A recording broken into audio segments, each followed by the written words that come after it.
Sebelum kita membahas materi menggambar ilustrasi, berikut saya sampaikan kompetensi dasar menggambar ilustrasi, yaitu memahami prosedur menggambar ilustrasi dengan teknik manual atau digital.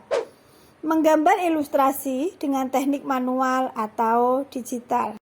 Sedangkan tujuan pembelajaran yang ingin dicapai pada materi menggambar ilustrasi yaitu yang pertama, siswa mampu memahami prosedur menggambar ilustrasi. Yang kedua, siswa mampu memahami teknik menggambar ilustrasi. Dan yang terakhir, yang ketiga, siswa mampu menggambar ilustrasi dengan teknik manual atau digital. Ilustrasi berasal dari bahasa Latin illustrate, yang artinya adalah menerangkan atau menjelaskan. Pengertian ilustrasi secara khusus yaitu jenis gambar yang dibuat untuk menjelaskan atau menerangkan suatu naskah tertulis, baik berupa bacaan, cerita, berita, artikel, dan lainnya agar mudah dimengerti maksud atau isinya. Sedangkan pengertian secara umum yaitu segala sesuatu yang difungsikan untuk menerangkan, menghidupkan, dan memperindah kehidupan, cerita, kejadian, dan lainnya. Tujuan dari menggambar ilustrasi yaitu untuk memperkuat, memperjelas, memperindah, mempertegas, dan memperkaya cerita atau narasi. Sedangkan fungsi dari menggambar ilustrasi yaitu yang pertama, untuk memperjelas atau menghidupkan isi cerita. Yang kedua, memberikan daya tarik atau hiasan seperti pada sampul buku, gambar isi buku, majalah, surat kabar, dan sejenisnya.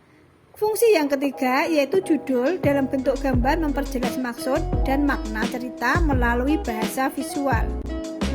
Dalam menggambar ilustrasi diperlukan objek dalam gambar. Objek yang pertama adalah manusia.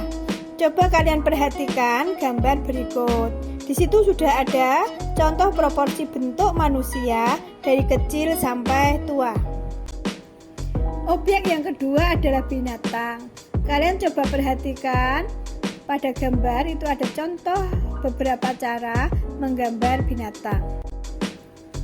Dan objek yang ketiga adalah tumbuhan.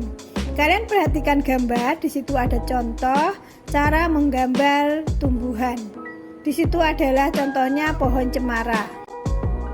Ada beberapa gaya atau corak dalam menggambar ilustrasi. Gaya yang pertama adalah gaya representatif, yaitu gambar ilustrasi dikatakan bergaya representatif apabila corak perwujudan gambarnya menyerupai keadaan yang nyata. Gaya representatif dalam gambar ilustrasi sering digunakan untuk memperjelas suatu teks yang memerlukan gambar nyata. Gambar ilustrasi yang bergaya representatif dapat dikerjakan secara manual atau fotografi. Gaya yang kedua adalah gaya dekoratif.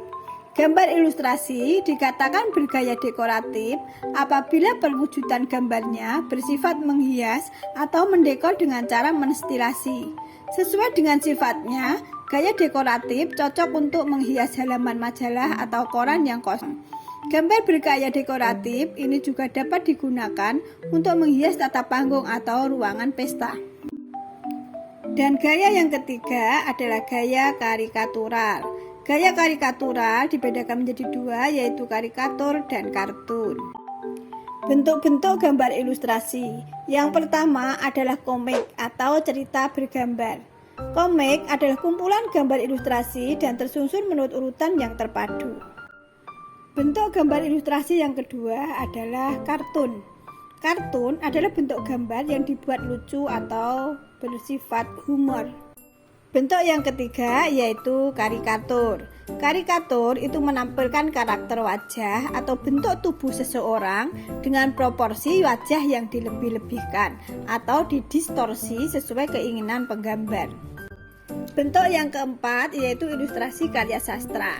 Ilustrasi karya sastra digunakan untuk karya sastra berupa cerita pendek, puisi, atau sajak. Bentuk yang kelima yaitu vignette. Vignette adalah gambar ilustrasi berbentuk dekoratif yang berfungsi sebagai pengisi bidang kosong pada kertas narasi. Berikut adalah prosedur kerja atau Langkah-langkah dalam menggambar ilustrasi. Yang pertama, membayangkan objek dan suasana yang akan kita gambar. Yang kedua, membuat coretan atau sket objek dan suasana yang diilustrasikan secara global. Yang ketiga adalah penyelesaian akhir. Di sini bisa menggunakan pewarnaan.